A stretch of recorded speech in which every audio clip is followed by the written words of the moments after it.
Hey, this is Kevin from SecureMyCargo. I'm going to give you a quick overview of one of our new products we came out with.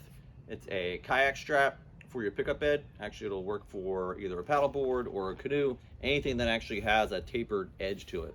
So the basic kit comes with the kayak strap that goes over the nose, and then an extra strap to go over the tail of it to keep it from flopping up backwards out of the bed of your pickup truck. So we're just going to do a quick install here to show you how it works and show you the components of it. These actually all come with keeper hooks, which have the snaps on them, so they will not come unreleased unless you manually do it. So there's two of those. Put those down here.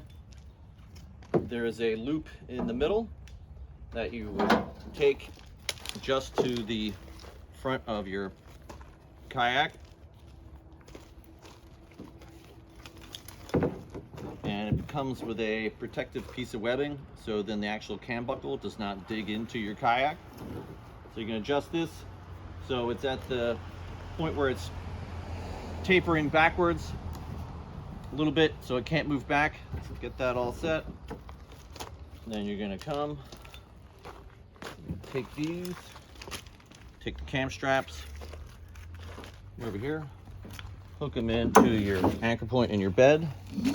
Give that a pull, tighten up with your pulling loop, come over the other side, get the other one positioned, hook that into your other anchor point, pull that, get it nice and tight,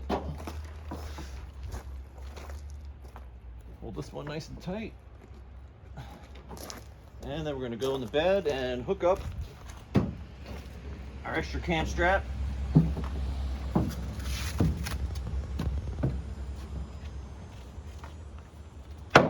See, the meaning of this strap is to make sure that this portion doesn't, for some reason, try to flop up and out. So we're going to hook this into your anchor point over here.